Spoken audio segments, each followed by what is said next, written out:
Come on, Jake. You were never my first choice. You were my safe choice, maybe even my second choice, and that's all. That one careless, heartless sentence thrown during a fight about something I can't even remember shattered everything. Now here I am, sitting at the kitchen table in our quiet home in Austin, Texas, staring at the divorce papers like they're in a foreign language. My hands tremble, not because of the cold coffee sitting untouched beside me, but because I know this is my fault. Jake is gone. He packed just one bag and walked out 2 days ago. I thought he would come back by now. He always did. Jake is dependable.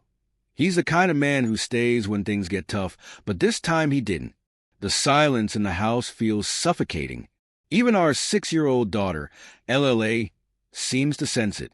Yesterday, she asked me, "Where's Daddy?" with wide, worried eyes. I told her he went away for work, but even she seemed to know it was a lie. But it's not just about the lie. It's about what Jake found out. He knows. He knows everything. I don't know how he pieced it all together. Maybe it was the late nights, the secretive phone calls, the growing distance between us. Jake is 36, smart and always observant, a man who notices the small things. And I, at 34, was careless, thinking I could cover my tracks with excuses and fake smiles. Now I'm sitting here, drowning in regret. The worst part is, I know I brought this on myself. You're probably wondering how it got to this point, how someone like Jake, loyal, kind, and steady, could be blindsided by someone like me. Trust me, I've been asking myself the same thing. So maybe it's time to go back to the beginning. The choices that led us here. Let's rewind 3 years. Our life seemed almost perfect, or close enough. We moved to Austin to start fresh, trading the chaos of the city for the calm of the suburbs. Our home, a modest 2-story with a porch swing Jake installed himself, felt like a dream. LLA would run around the backyard with her bubble wand, laughing while we sat on the porch with glasses of cheap wine. Jake worked in IT for a growing tech company. He wasn't flashy or overly ambitious in a cutthroat way, but he was good at what he did and worked hard to provide for us. I had a part-time role as a project coordinator at a local marketing agency, a job that gave me the flexibility to be there for LLA. For a while, we were happy.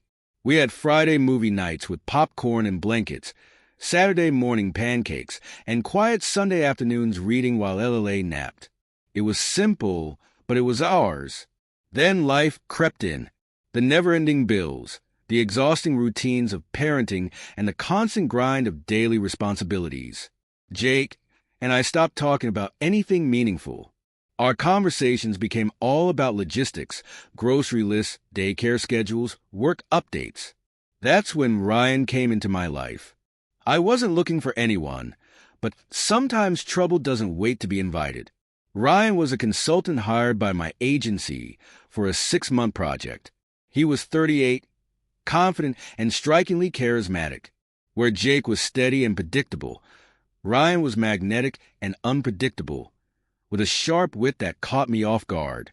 At first, it was innocent, just coffee breaks and work banter. But soon those conversations began to feel different. They lingered, becoming more personal. He noticed things about me, things I thought no one saw anymore. One afternoon, after a long meeting, Ryan caught me staring out the window in the conference room. "Penny for your thoughts?" he asked, flashing that disarming smile of his. "Just thinking about how complicated life can get," I replied, half joking. He tilted his head, studying me. "Complicated isn't always bad. Sometimes it just means you're alive." It was a harmless comment, or it should have been, but it stuck with me. It echoed in my mind during quiet moments at home. What I didn't realize then was that one coffee, one look, one careless laugh could spiral into something I couldn't control. It didn't happen all at once. That's the thing about bad decisions. They creep up on you slowly, disguising themselves as harmless moments until it's too late. Ryan and I started staying late at the office, using the excuse of deadlines to steal extra time together. At first, it was really about work, brainstorming strategies. reviewing proposals, but then the conversations turned personal. Ryan told me about his divorce, about how his ex-wife said he worked too much and cared too little to laugh when he said it. But I could see the shadow in his eyes. I told him about Jake, how he'd become distant, how I sometimes felt invisible in my own marriage. "I don't think you're invisible," Ryan said one night, his voice soft but steady. "I think you're just lost." His words hit a nerve. I didn't respond, but I didn't need to. The way he looked at me in that moment said everything. A week later, we kissed. It happened after another late night at the office. We were the last ones there, the hum of the air conditioning the only sound. I was packing up when Ryan walked over, standing just a little too close. "You know you don't have to do everything alone," he said, his voice low. "I'm not alone," I replied, but even as I said it, the words felt hollow. He reached out, brushing a strand of hair from my face. I should have stopped him. I should have pulled away, but instead, I let it happen. That kiss was like stepping off a cliff. There was no going back.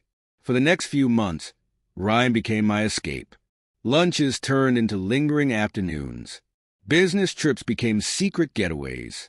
I told myself it was temporary, that it wasn't serious, but deep down, I knew better. Jake, of course, noticed the changes. He wasn't the kind of man to miss the small things. The way I smiled less at home, the way I started staying late at work more often than usual. "Is everything okay?" he asked me one night as we sat on the couch, Ella lay asleep upstairs. "Yeah, just busy," I replied, avoiding his gaze. He didn't press me, but I could feel the weight of his doubt in the air. Then came the breaking point, the night Jake found the messages. It was a Friday. I had gone out to dinner with Ryan, using a work excuse to cover my tracks. When I got home, Jake was sitting at the kitchen table, my phone in his hand. "Who's Ryan?" he asked, his voice quiet but firm. My heart stopped. "He's just a colleague," I said too quickly. Jake didn't respond right away. He turned the phone toward me, showing me the messages, the ones I thought I had deleted. He left the room and then came back. "Just a colleague," he said, his voice shaking now. "Don't insult me, CLA. How long has this been going on?" I didn't know what to say. The look in his eyes, the raw hurt and anger, it was too much. "6 months," I whispered. Jake stood up, his chair scraping against the floor. He grabbed his keys and jacket, pausing only to glance at the stairs, where LLA's room was. "I hope it was worth it," he said. And then he was gone. The silence after he left was deafening. I sat in the kitchen for hours, replaying the moment over and over in my mind. What had I done? How had I let it get this far? The next day, Jake didn't come home, or the day after that. I called him repeatedly, leaving voicemails, but he never returned them. I texted, apologizing, begging him to talk to me, but all I got back was silence. Then on the third day, the envelope came. It was in the mailbox, plain and unassuming, but the weight of it crushed me.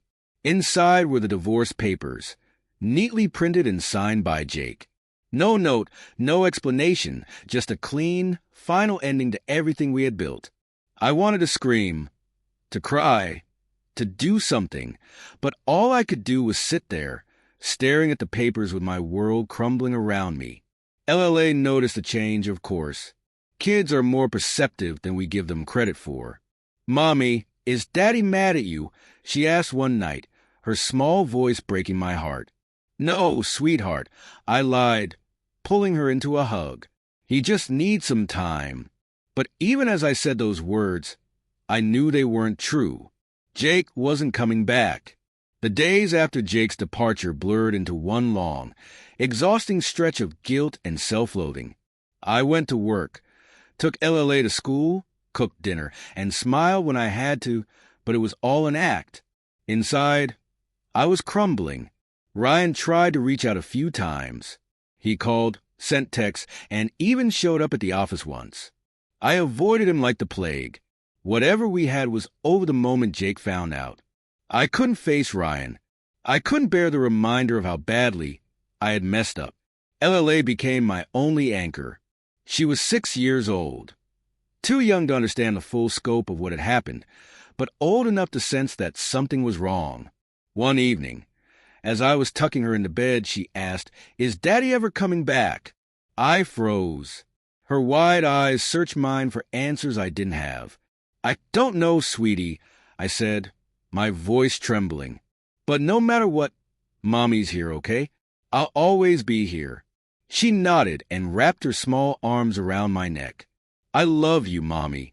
Her words broke me in a way I didn't think was possible. I held her close, tears streaming silently down my face, desperate for some kind of clarity. I started seeing a therapist. Her name was Dr. Hayes, and she was the kind of person who could listen without judgment. Her warm eyes encouraged me to speak.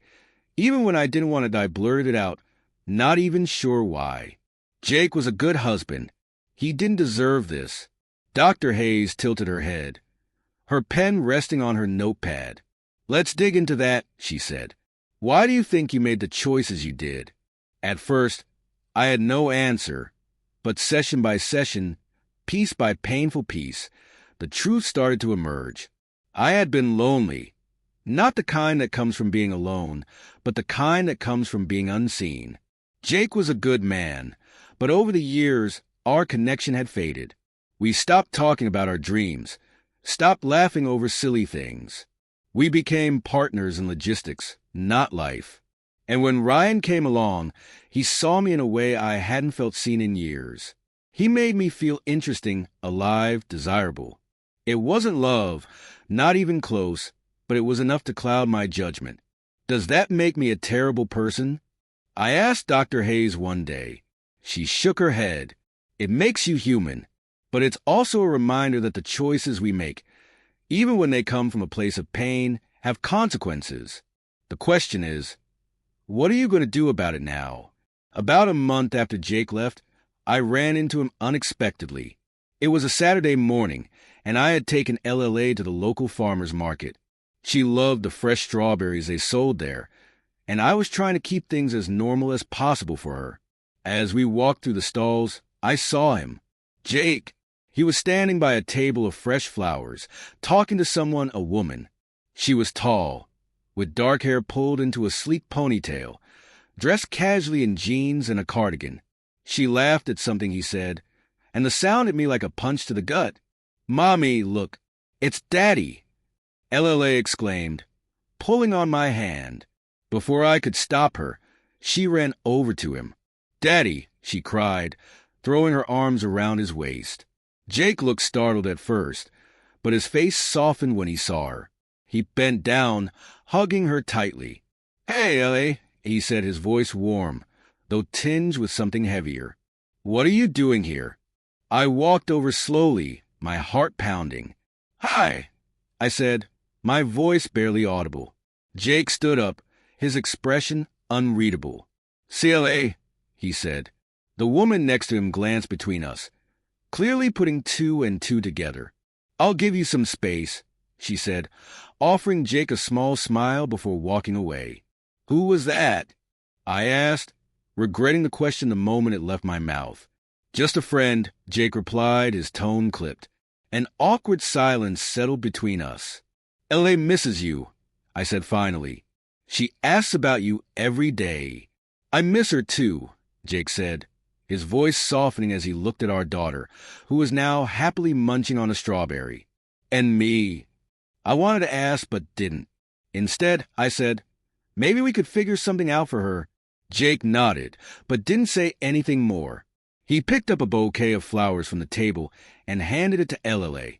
"For you, sweetheart," he said, smiling as I watched him walk away, hand in hand with LLA. As they walked away, I realized how much I had lost and how much I still had to fight for. After that unexpected encounter at the farmer's market, something shifted. Jake agreed to meet me to discuss a plan for co-parenting. I knew it wasn't about us. It was about LLA, but part of me clung to the hope that this was a step toward reconciliation. We met at a quiet cafe near his office. I got there early, nervously stirring my coffee as I rehearsed what I wanted to say. When Jake walked in, His presence filled the room. He had always had that quiet confidence, and even now it caught me off guard. He sat down across from me, his expression guarded but calm. "How's Zoe?" he asked, skipping any pleasantries. "She's okay," I said. "She misses you, though." "A lot." Jake nodded, his eyes softening for a moment before hardening again. "CLA," he said, "I want to make one thing clear. I'm here for LLA. Whatever arrangement we come to, it's for her, not for us." His words stung, but I nodded. "I understand. I just want what's best for her, too." We talked logistics, school pickups, weekends, holidays. It was painful, discussing our family like it was a business transaction. But I couldn't blame him. I had shattered the foundation of what we had, and this was all that was left. As we were wrapping up, I couldn't hold back any longer. "Jake," I said, my voice trembling, "I know I'm the last person you want to hear this from, but I'm so sorry for everything, for hurting you, for breaking our family. I don't expect forgiveness, but I needed to say it." He looked at me for a long moment, his face unreadable. Finally, he said, "I believe you're sorry, CLA, but sorry doesn't fix what's broken." With that, he stood up, leaving me alone at the table, my coffee cold and untouched. In the weeks that followed, Jake and I fell into a rhythm. He came by to pick up LLA on weekends, taking her to the park or the movies. He stayed cordial, polite even, but there was a wall between us that I couldn't break through. LLA seemed to thrive in this new arrangement, but I could see the cracks in her little heart. One night, as I was tucking her into bed, she asked, "Why can't you and Daddy be friends again? Like before?" Her words cut me to the core. "It's complicated, sweetheart," I replied softly. This version simplifies the narrative, polishes the grammar, and enhances readability. Let me know if you'd like to make further changes or adjustments. I kissed her forehead, unable to answer. "But you always said love can fix anything," she replied, her innocent eyes searching mine. I didn't have the words, only the weight of guilt pressing down on me. One rainy afternoon, as I was sorting through the mail, I found an envelope addressed to me in Jake's handwriting.